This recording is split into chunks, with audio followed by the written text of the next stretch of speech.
की बात करें, हमारे राजस्थान के अंदर झाड़ोल कोटड़ा के अंदर जहां से एक मंत्री जी आते हैं, वहां पर 14 वर्ष से अधिक बच्चों को स्कूल और पेन पेंसिल किताब क्या है वो नहीं पता है।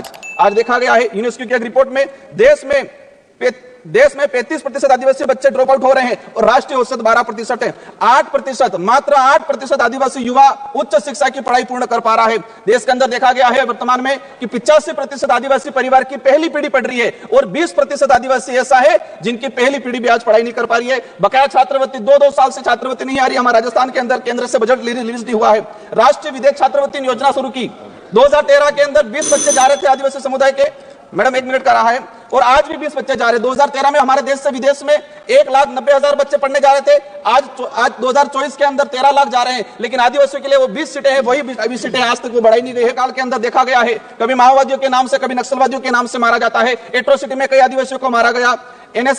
एनएसआरसी की एक रिपोर्ट बताती है कि वर्ष 2020 से 2025 मात्र 5 साल के अंदर 400 आदिवासी पुलिस मुठभेड़ में मारे गए हैं। आज मणिपुर का हत्याकांड, मणिपुर में देख लो, कई आदिवासियों को मारा गया है। छत्तीसगढ़ झारखंड का आम आदिवासी कभी उधर नक्सलवाद माओवादी की गोलियों के कहीं के निशाने पे है, उधर पुलिस की गोलियों पे निशाने है। बीच में आम व्यक्ति जो है वो आज उसके साथ अत्याचार हो रहा है। हर दिन एक न एक व्यक्ति मारा गया है। आदिवासी दलित पिछड़ों को सशक्त बनाए बिना हमारे देश भारत देश को सशक्त भारत बनाने की कल्पना करना एक कोरा सपना रह जाएगा। आज बजट में सशक्त भारत बनाने की बात चल रही है, बनना चाहिए, हम भी चाहते हैं। हमारा देश मजबूत बनना चाहिए, विश्व शक्ति बनना चाहिए, लेकिन स्थिति क्या है? हमारे देश का जो भविष्य कुपोषण की बेड़ियों में जकड़ा हुआ है। NFS 5 की रिपोर्ट बताती है कि आदिवासी बच्चों में 55% आदिवासी कुपोषित और उसमें भी 42% बच्चे गंभीर एनीमिया से पीड़ित है। और आज देखा गया इस बजट के अंदर कि कुपोषण को दूर करने के लिए कोई बजट का प्रावधान नहीं किया गया है। बेटी बचाओ बेटी पढ़ाओ का नारा लगा रहे हैं, बट हमारे देश की महिलाओं के लिए हम भी चाहते हैं कि मजबूत बने, सशक्त बने, लेकिन हकीकत क्या है? देश के अंदर देखा गया है कि आदिवासी समुदाय में विशेषकर हर तीसरी महिला कुपोषण का शिकार है और हर दूसरी महिला एनीमिया का शिकार है। आदिवासी बच्चों में शिशु मृत्यु दर राष्ट्रीय औसत से 30% अधिक है।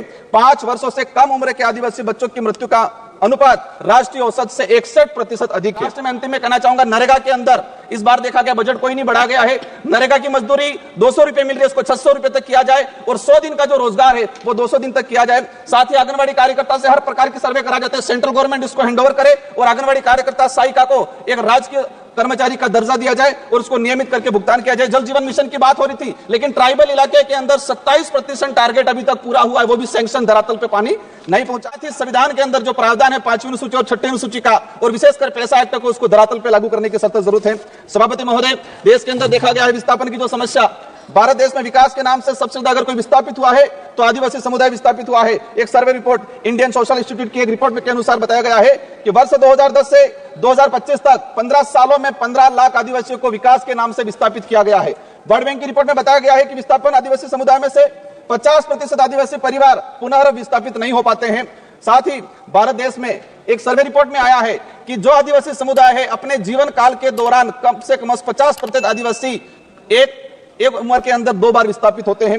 आजाद भारत में उस समाज को प्रताड़ित किया जा रहा है जिसका इतिहास का हर पन्ना खून से रंगा हुआ मिलेगा। क्योंकि आदिवासी जल जंगल जमीन की लड़ाई के लिए, देश की रक्षा के लिए मुगलों से, राजा रजवाड़ों से और अंग्रेजों से लड़ता आया, कभी झुका नहीं। माननीय सभापति महोदय, आपने मुझे बजट 2025-26 पर बोलने का जो अवसर प्रदान किया उसके लिए मैं धन्यवाद जोहार करना चाहूंगा। मैं भारत आदिवासी पार्टी की तरफ से देश के आदिवासी, दलित, ओबीसी, मुस्लिम, अल्पसंख्यक, गरीब, मजदूर एवं इस देश में रहने वाला प्रत्येक गरीब वर्ग का व्यक्ति जो मानवता और भारत देश के संविधान में विश्वास करता है उनकी तरफ से बोलने के लिए खड़ा हुआ हूं।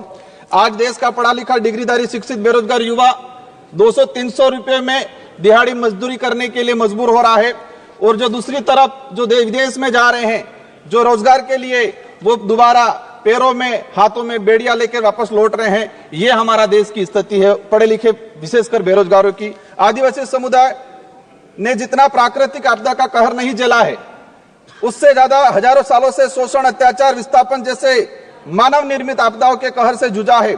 और अगर उस आदिवासी समुदाय को आधुनिकता की लाइन में लाके खड़ा करना है तो विशेषकर एक आर्थिक पैकेज देने की आवश्यकता है। और साथ ही संविधान के अंदर जो प्रावधान है 5वीं अनुसूची और 6वीं अनुसूची का और विशेषकर पैसा एक्ट को उसको धरातल पे लागू करने की सख्त जरूरत है।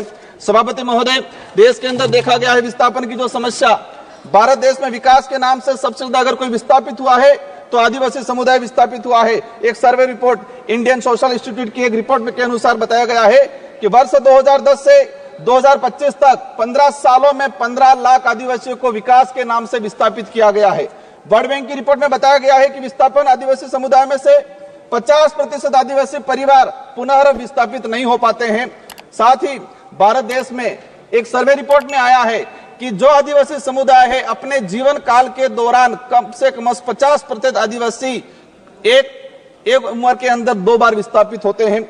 आजाद भारत में उस समाज को प्रताड़ित किया जा रहा है जिसका इतिहास का हर पन्ना खून से रंगा हुआ मिलेगा।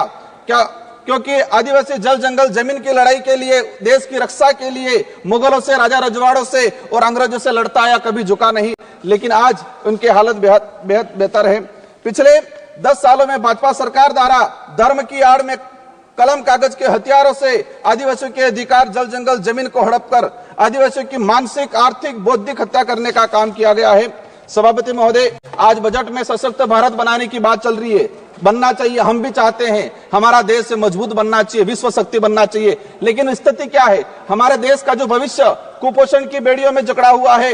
NFS 5 की रिपोर्ट बताती है कि आदिवासी बच्चों में 55% आदिवासी कुपोषित और उसमें भी 42% बच्चे गंभीर एनीमिया से पीड़ित है। और आज देखा गया इस बजट के अंदर कि कुपोषण को दूर करने के लिए कोई बजट का प्रावधान नहीं किया गया है। बेटी बचाओ बेटी पढ़ाओ का नारा लगा रहे हैं। हमारे देश की महिलाओं के लिए हम भी चाहते हैं कि मजबूत बने, सशक्त बने। लेकिन हकीकत क्या है? देश के अंदर देखा गया है कि आदिवासी समुदाय में विशेषकर हर तीसरी महिला कुपोषण का शिकार है और हर दूसरी महिला एनीमिया का शिकार है। आदिवासी बच्चों में शिशु मृत्यु दर राष्ट्रीय औसत से 30% अधिक है। 5 वर्षों से कम उम्र के आदिवासी बच्चों की मृत्यु का अनुपात राष्ट्रीय औसत से 61% अधिक है। माननीय सभापति महोदय, बाकी जो रहा, जो जीवन काल के अंदर देखा गया है, कभी माओवादियों के नाम से, कभी नक्सलवादियों के नाम से मारा जाता है। एट्रोसिटी में कई आदिवासियों को मारा गया। NSRC की एक रिपोर्ट बताती है कि वर्ष 2020 से 2025 मात्र 5 साल के अंदर 400 आदिवासी पुलिस मुठभेड़ में मारे गए हैं। आज मणिपुर का हत्याकांड, मणिपुर में देख लो, कई आदिवासियों को मारा गया है। छत्तीसगढ़, झारखंड का आम आदिवासी कभी उधर नक्सलवाद माओवादी की गोलियों के से कहीं के निशाने पे है, उधर पुलिस की गोलियों पे निशाने है। बीच में आम व्यक्ति जो है वो आज उसके साथ अत्याचार हो रहा है। हर दिन एक न एक व्यक्ति मारा गया है। आदिवासी दलित पिछड़ों को सशक्त बनाए बिना हमारे देश, भारत देश को सशक्त भारत बनाने की कल्पना करना एक कोरा सपना रह जाएगा। स्वास्थ्य सुविधा की देखा जाए, आदिवासी क्षेत्र में PSC CSP की, CAG की एक रिपोर्ट आई है कि आदिवासी बाहुल्य क्षेत्र में जितनी जो PSC CSC है वहां पर 60% डॉक्टरों के पद रिक्त हैं। देश में मात्र 18% आदिवासी गर्भवती महिलाओं को ही संस्थागत प्रसव का लाभ मिल पा रहा है। संस्थागत प्रसव का सिर्फ मात्र 18%। सभापति महोदय, 1 मिनट का रहा है। शिक्षा की बात करें, हमारे राजस्थान के अंदर झाड़ोल कोटड़ा के अंदर जहां से एक मंत्री जी आते हैं, वहां पर 14 वर्ष से अधिक बच्चों को स्कूल और पेन पेंसिल किताब क्या है वो नहीं पता है। आज देखा गया है यूनेस्को की एक रिपोर्ट में देश में 35% आदिवासी बच्चे ड्रॉप आउट हो रहे हैं और राष्ट्रीय औसत 12% है। 8%, मात्र 8% आदिवासी युवा उच्च शिक्षा की पढ़ाई पूर्ण कर पा रहा है। देश के अंदर देखा गया है वर्तमान में कि 85% आदिवासी परिवार की पहली पीढ़ी पढ़ रही है और 20% आदिवासी ऐसा है जिनकी पहली पीढ़ी भी आज पढ़ाई नहीं कर पा रही है। बकाया छात्रवृत्ति 2 साल से छात्रवृत्ति नहीं आ रही। हमारे राजस्थान के अंदर केंद्र से बजट रिलीज नहीं हुआ है। राष्ट्रीय विदेश छात्रवृत्ति योजना शुरू की 2013 के अंदर 20 बच्चे जा रहे थे आदिवासी समुदाय के। मैडम, 1 मिनट का रहा है। और आज भी 20 बच्चे जा रहे। 2013 में हमारे देश से विदेश में 1,90,000 बच्चे पढ़ने जा रहे थे।